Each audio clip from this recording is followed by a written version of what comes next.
বন্ধুগণ স্বাগত। দেশ বিদেশের খবর নিয়ে আমি শীতাংশু।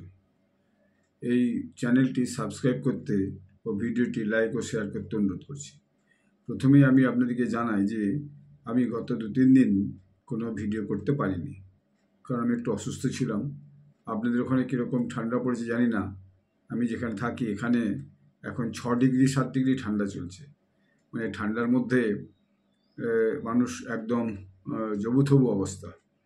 তা আমি তো একজন সিনিয়র সিটিজেন, ফলে আমার অবস্থা আরও খারাপ, অল্পেই ঠান্ডা লেগে যায়। সেই জন্য আমি কোনো ভিডিও 2-3 দিন করিনি, এই জন্য আমি আপনাদের কাছে ক্ষমা প্রার্থী। তবু আমি এখন থেকে চেষ্টা করব যে প্রতিদিন যাতে একটা করে কমপক্ষে ভিডিও করতে পারি। তা আজকে একটা বিদেশের খবর নিয়ে আলোচনা করব, সেটা হচ্ছে কানাডার খবর। এই বিদেশের খবর অর্থাৎ কানাডার খবর এর আগে আমি অনেকবার বলেছি।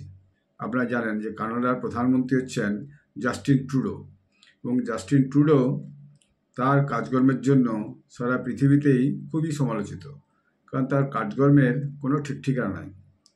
তার এই কাজকর্মের অবস্থার জন্য ভেরি রিসেন্টলি তাকে যে আমেরিকার প্রেসিডেন্ট ইলেক্ট ডোনাল্ড ট্রাম্প খুবই মক করেছেন, মানে অর্থাৎ খুবই উপহাস করেছেন। এইগুলো উপহাস করেছেন, জাস্টিন ট্রুডো তো কোনো দেশের প্রধানমন্ত্রী নয়, একটা রাজ্যের গভর্নর। বলেছেন এই কারণে যে ওখানে যে অন্যান্য দলগুলো আছে তারা কানাডার বেশিরভাগ জায়গা দখল করে গেছে, এবং জাস্টিন ট্রুডোর যে পার্টি, লিবারেল পার্টি, তারা যদিও তারা সংখ্যাগরিষ্ঠ, কিন্তু এই মুহূর্তে অন্যদের তুলনায় তবু তারা একটা খুব সীমিত জায়গার মধ্যে আস্তে আস্তে কনসেন্ট্রেট হয়ে যাচ্ছে। এটাতে তার প্রতি সবাই একদম উপহাস করতে বেশি করে শুরু করেছে। এখন এই যে তার বিশেষ ক্রাইসিসটা শুরু হয়েছে গতকাল এবং গত আজ, কানাডান পার্লামেন্টে ভীষণভাবে ডিবেট চলছে সরকার পক্ষের সঙ্গে এবং বিরোধী পক্ষের। তার কারণটা হচ্ছে যে সরকার যে করেছিল এই লিবারেল পার্টির নেতা জাস্টিন ট্রুডো, তার সঙ্গে যে দলটা মূলত ছিল সেটা হচ্ছে নিউ ডেমোক্রেটিক পার্টি, জগমিত সিংয়ের পার্টি। আপনারা অনেকেই জানেন যে কানাডাতে একটা বিপুল সংখ্যার শিখ জনগোষ্ঠী আছে, এবং সেটা দীর্ঘদিন ধরে সেখানে আছে। তো সেই শিখ জনগোষ্ঠীর নেতা ওখানে হচ্ছে যে জগমিত সিং, তিনি এবং তার সঙ্গে ওখানকার কানাডারও বেশ কিছু লোকজন আছেন আর কি, এই মিলিয়ে তাদের হচ্ছে কি যে সরকারটা ওখানে চলছিল। আমি যদি ওখানে আপনাদের কানাডার যদি সিটের সংখ্যাটা বলি, সেটা যে কানাডার সেনেটারের সংখ্যা হচ্ছে 105 সেনেটের সংখ্যা, আর 338 জন এমপি আছে। তার মধ্যে টোটাল হয়ে গেছে 443 জন। তো এই যে 443 জন, এই যে এমপি যে 338 জন আছে, এই 338 জন এমপির মধ্যে এদের যে বর্তমান যে ভোটের সংখ্যাটা, মানে এমপির সংখ্যাটা, সেটা হচ্ছে যে ওখানকার যে মূল বিরোধী দল কনজারভেটিভ পার্টি হচ্ছে 120 জন এমপি আছে। মানে গ্রিন পার্টি আছে, গ্রিন পার্টির 2 জন এমপি আছে, এবং ইন্ডিপেন্ডেন্ট আছেন 4 জন, এবং লিবারেল পার্টি অর্থাৎ জাস্টিন ট্রুডোর পার্টি আছে 153 জন, এবং এনডিপি অর্থাৎ নিউ ডেমোক্রেটিক পার্টি জগমিত সিংয়ের পার্টি, তাদের আছে 25 জন। এর বাইরে আছে ব্লক কিউবেক্স, তাদের 33 জন। তো এই ব্লক কিউবেক্সরা এই মুহূর্তে কার দিকে যাবেনি সেটাকে নিয়ে বড় টানাপোড়েন চলছে, তাদেরকে সবাই নিজেদের দিকে টানার চেষ্টা করছে। তো 33 জন কম নয়, কিন্তু জগমিত সিংয়ের পার্টি অলরেডি মানে এদের সঙ্গে চলে গেছে, ওই কনজারভেটিভদের সঙ্গে চলে গেছে। অর্থাৎ সে চাইছে যে জাস্টিন ট্রুডো ইমিডিয়েট পদত্যাগ করুক। তা এই যে ব্যাপারটা হচ্ছে জাস্টিন ট্রুডোর পদত্যাগ নিয়ে আজকে প্রায় বেশ কিছুদিন যাবৎ, মানে 15 দিন 1 মাস যাবৎ ভীষণভাবে বিতর্ক কানাডাতে চলছে।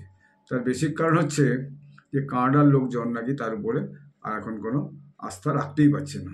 এই যে আস্থা রাখতে পারছে না, তার মধ্যে একটা ঘটনা গত সোমবার ঘটেছে কি, তারই যে ডেপুটি প্রাইম মিনিস্টার এবং ফাইন্যান্স মিনিস্টার, সে গত সোমবার দিন রিজাইন করেছে। তো এইটা যাকে বলে ঘিয়ে আগুন দেওয়ার মতো হয়ে গেছে। এখন তার রিজাইন দেওয়ার কারণটা হচ্ছে যে জাস্টিন ট্রুডোর সঙ্গে তার সম্পর্কের ঘাটতি কিসের জন্য? স্পেন্ডিং, অর্থাৎ সরকারের যে টাকা পয়সা খরচা তার উপরে তার জন্য তার সঙ্গে তার মতো পার্থক্য, এবং সেই জন্য সে পদত্যাগ করেছে। এবং এইটা বিরোধীরা একটা মস্ত বড় একটা অজুহাত, একটা হাতিয়ার পেয়ে গেছে। সেইটাকে নিয়ে আমি শুনছিলাম আমাদের যে ডিবেটটা চলছে পার্লামেন্টে, সেটা একটা টিভি চ্যানেল দেখাচ্ছে, এবং সেখানে ভয়ানক ডিবেট চলছে। যেমন আমাদের ভারতবর্ষে ঠিক সেরকমই ডিবেট চলছে এখন। এর মধ্যে আবার কী হয়েছে, ডোনাল্ড ট্রাম্প যে প্রেসিডেন্ট ইলেক্ট আমেরিকার, তিনি একটা মস্ত বড় ঘোষণা করেছেন, সেটা হচ্ছে ট্যারিফ ইনক্রিজ করব। অর্থাৎ কানাডা থেকে যত সমস্ত জিনিসপত্র আমেরিকাতে আসে, সে আমেরিকার ট্যারিফটা ইনক্রিজ করবে। এই যে ট্যারিফ ইনক্রিজ করবে, এইটা বলার পরে কী হয়েছে, কানাডার মালপত্র আমেরিকা আসা প্রায় বন্ধ হতে উপক্রম করেছে। এবং এইটা কানাডার কাছে একটা মস্ত বড় লস। শুধু কানাডার জন্য ডোনাল্ড ট্রাম্প বলে, সারা পৃথিবীর থেকেই বলেছে আমি যে মালপত্র ঢুকবে আমেরিকাতে তার ট্যারিফ ইনক্রিজ করে, ট্যাক্স বাড়িয়ে দেবে আর কি। সেটা হচ্ছে মধ্য কথা, ইম্পোর্ট ট্যাক্সও বাড়িয়ে দেবে। তো ফলে এবং ওখানকার ইকোনমিস্টরাও যারা বলছে যে এইটা একটা কানাডার কাছে ডিভাস্টেটিং ইকোনমিক ব্লো, অর্থাৎ কানাডার জন্য এটা একটা ভয়ানক একটা ক্ষতিকারক ব্যাপার। এইটা তারা বলছে। তো এই সবগুলো মিলিয়ে একটা ক্যাওটিক কন্ডিশন কানাডাতে শুরু হয়েছে। এর মধ্যে কি হয়েছে, তার নিজের পার্টি লিবারেল পার্টি, তারই অধিকাংশ এমপিরা এখন তার বিরুদ্ধে চলে গেছে।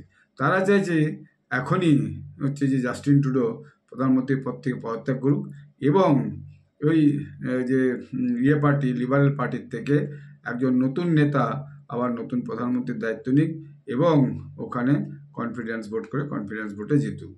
আর কিন্তু ট্রুডো স্বেচ্ছায় সে রেজিগনেশন দিতে রাজি নন। এই অবস্থায় পলিবিয়ার, অর্থাৎ ওখানকার যে বিরোধী দল নেতা, অপোজিশন লিডার এবং কনজারভেটিভ পার্টির যে লিডার, তিনি বলেছেন ইমিডিয়েট জাস্টিন ট্রুডো পদত্যাগ করুক এবং হয় নতুন করে নির্বাচন হোক, আর যদি পদত্যাগ না করে তাহলে আমরা নো কনফিডেন্স করে রাখছি, তাহলে সেখানে ভোটাভুটি হোক। যদি নো কনফিডেন্সও জিতে থাকে তাহলে জিতবে, না যদি না জিতে থাকে তাহলে জিতবে না।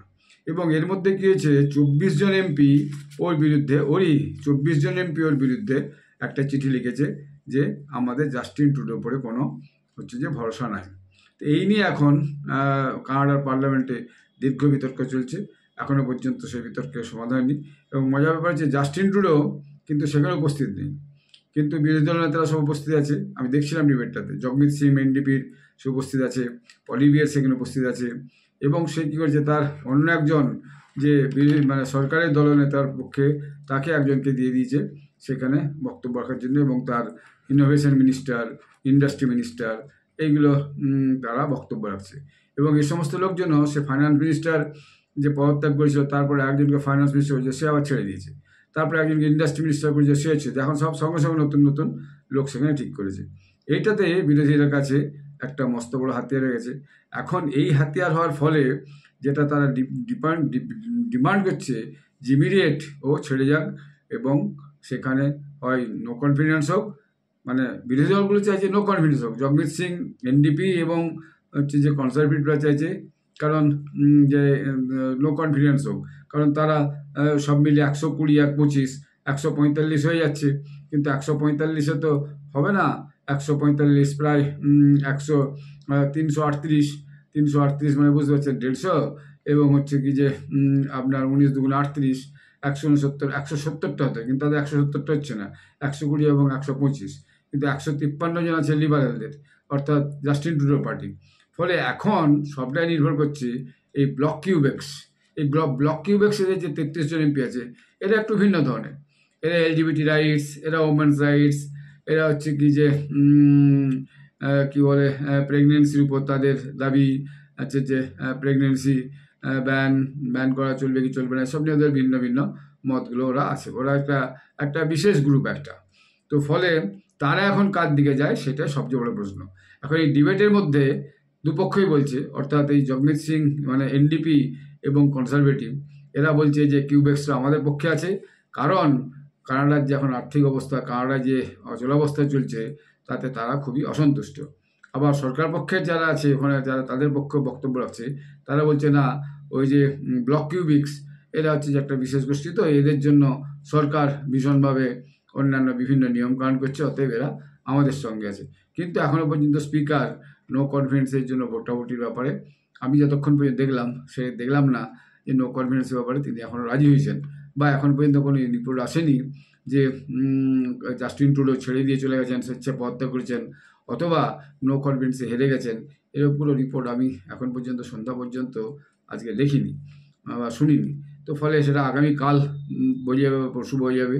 এখন এই যে তার উপর নো কনফিডেন্সের সবচেয়ে বড় কারণ হচ্ছে ওখানে হাউসিং ক্রাইসিস ভয়ানক বেশি, হাউসিংয়ের রেন্ট অনেক বেড়ে গেছে, ইমিগ্রেশন অত্যন্ত বেশি, বাইরের দেশ থেকে প্রচুর লোকজন কানাডায় হাজির হয়েছে, তাদেরকেও ঘর দিতে পারছে না, তাদেরকে কোনো কাজে লাগাতে পারছে না, এবং ওখানে টেররিস্ট অ্যাক্টিভিটিস বাড়ছে, এবং ওখানে মানে কি বলে হাই কস্ট অফ লাইফ বাড়ছে, হ্যাঁ, বেকারত্ব বাড়ছে, এমপ্লয়মেন্ট ক্রাইসিস বাড়ছে, এবং রাস্তায় ঘাটে মানে স্ট্রিট ভায়োলেন্স অনেক বেশি হচ্ছে, বিশেষ করে মহিলাদের উপর স্ট্রিট ভায়োলেন্স হচ্ছে, টেররিস্ট অ্যাক্টিভিটিস বেড়েছে।